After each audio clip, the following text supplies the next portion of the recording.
Yo Mina, kalian pernah berpikir tidak? Fayami Sukehiro yang kita tahu merupakan orang asing bisa mendapatkan Grimoire Kerajaan Clover. Sebenarnya apa Grimoire itu? Dan apa saja syarat mendapatkan sebuah Grimoire? Lalu bagaimana Grimoire itu bisa terkait dengan seseorang? Oke, tanpa lama-lama kita langsung masuk saja ke pembahasannya. Let's go!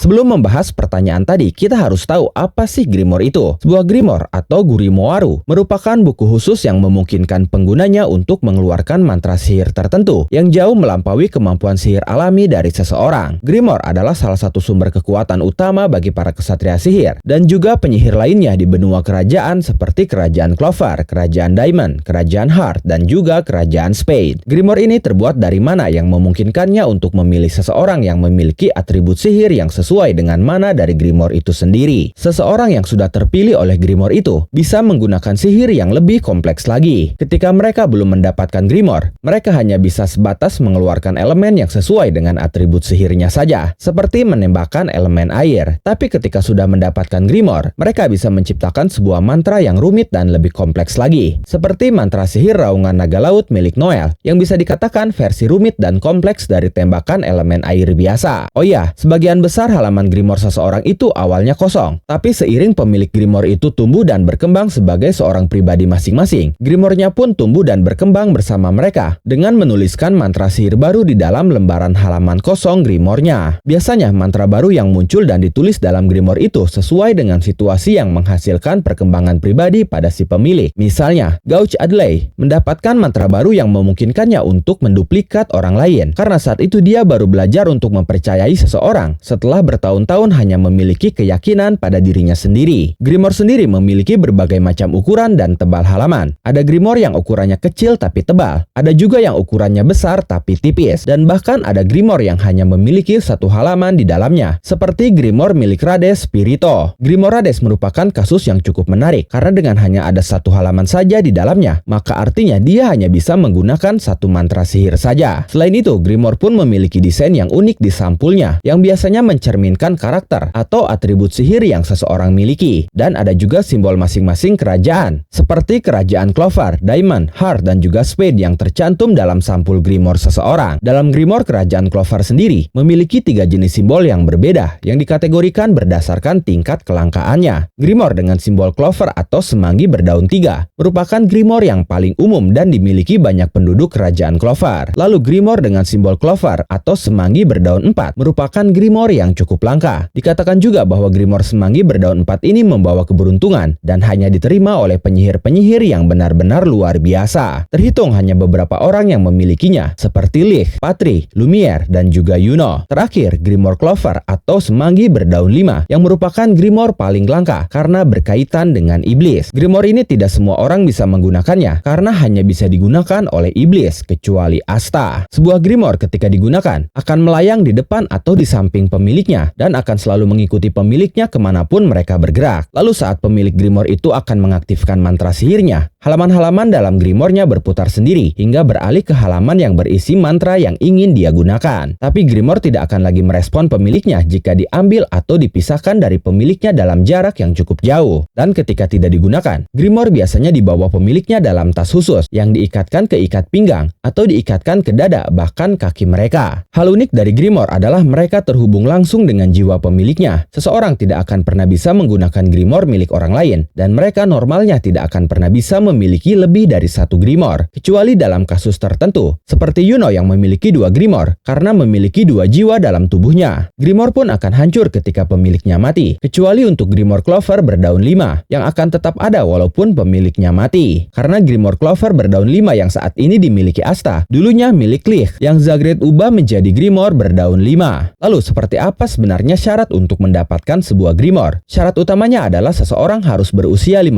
tahun terlebih dahulu untuk bisa mendapatkan sebuah Grimoire. Setelah itu mereka harus datang ke Menara Grimoire, yaitu sebuah perpustakaan khusus yang tersebar di seluruh kerajaan. Biasanya Menara Grimoire mengadakan upacara penerimaan Grimoire tahunan yang dilaksanakan setiap bulan Maret. Tapi seseorang tetap masih bisa mengambil Grimoire-nya kapan saja, walaupun dia tidak mengikuti upacara penerimaan Grimoire, asalkan saat itu usianya sudah menginjak 15 tahun. Nah, sekarang kita masuk ke masalah utamanya tadi. Bagaimana Yami Sukehiro bisa mendapatkan Grimoire Kerajaan Clover? Padahal dia adalah orang asing yang berasal dari Hinokuni, sebuah negeri yang sangat jauh. Hinokuni sendiri sama seperti kerajaan-kerajaan lainnya, di mana mereka menggunakan sihir dalam kehidupan sehari-hari mereka. Dan mereka pun memiliki sesuatu yang cara kerjanya mirip seperti Grimoire, walaupun bentuknya bukan sebuah buku, melainkan sebuah gulungan. Gulungan sihir ini digunakan penduduk Hinokuni untuk merapalkan mantranya sama seperti sebuah Grimoire. Ketika seseorang lahir, dia sudah memiliki atribut sihir sejak saat itu, dan dia tidak akan pernah bisa mengubah atribut sihir yang dia miliki dengan cara apapun. Termasuk Yami yang sudah memiliki atribut sihir kegelapan sejak dia lahir. Dimanapun dia berada, seberapa jauh pun dia pergi dari tempat kelahirannya, dia tetap memiliki atribut sihir yang dia miliki sejak lahir. Sehingga ketika Yami pergi ke Menara Grimoire di Kerajaan Clover, dia akan membawa atribut sihir kegelapan dalam dirinya ke sana. Dan Grimoire dengan mana yang identik dengan sihir kegelapan akan mendeteksi atribut sihir kegelapan Yami, yang akhirnya Grimoire itu akan memilih Yami. Sehingga dengan Yami yang justru mendapatkan sebuah Grimoire dan bukan gulungan sihir, menandakan bahwa asal-muasal seseorang tidak akan mempengaruhi seperti apa Grimoire yang akan dia terima, entah itu bentuknya atau desain lambang kerajaannya. Yang berpengaruh adalah lokasi dia mendapatkan Grimoire-nya. Sehingga tidak peduli seseorang berasal dari mana, dia akan tetap mendapatkan sebuah Grimoire di lokasi tempat dia berada saat itu. Jikapun ternyata Yami mengambil Grimoire-nya di Kerajaan Spade, dia akan tetap mendapatkan Grimoire dengan atribut sihir kegelapannya, tapi dengan desain dan simbol yang berbeda, yaitu simbol Kerajaan Spade. Begitupun jika Yami tidak pergi ke Kerajaan Clover dan tetap berada di Hinokuni, dia akan mendapatkan gulungan sihir dengan atribut sihir kegelapannya. Karena baik gulungan sihir atau Grimoire dari 4 kerajaan, semuanya memiliki konsep dan cara kerja yang sama. Sederhananya, simbol yang tercantum dalam sampul Grimoire itu bukan menandakan asal dari si pemilik Grimoire, melainkan asal dari Grimoire itu sendiri. Nah, kalian pasti bertanya, lalu bagaimana dengan Yuno yang harus pergi ke Kerajaan Spade untuk mendapatkan Grimoire keduanya? Yuno ini salah satu kasus spesial dari sebuah penerimaan Grimoire. Yuno bisa mendapatkan 2 Grimoire yang berbeda. Hal itu bisa terjadi karena Yuno memiliki 2 jiwa, yaitu jiwa anak nyalih yang berasal dari Kerajaan Clover yang memiliki atribut sihir angin. Lalu jiwa lainnya adalah jiwa Yuno sendiri yang berasal dari Kerajaan Spade dengan atribut sihir bintangnya. Lalu kenapa Yuno harus berada di Kerajaan Spade terlebih dahulu untuk bisa mendapatkan Grimoire dengan atribut sihir bintangnya? Jika kasusnya seperti itu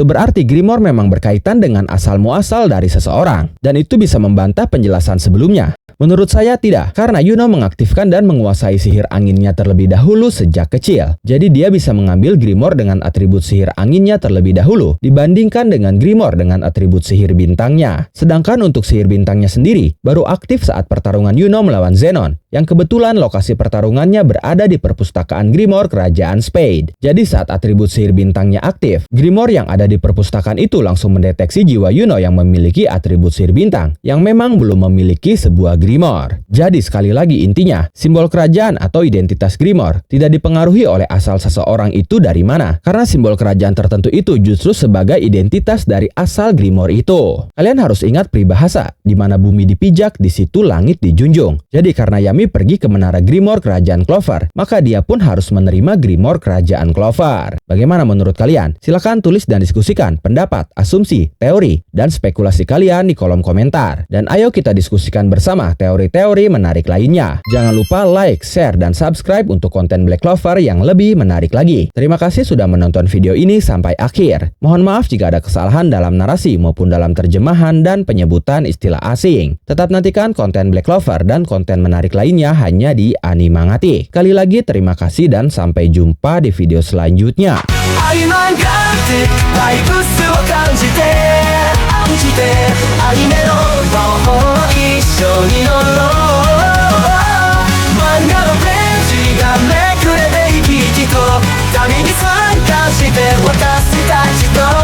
Money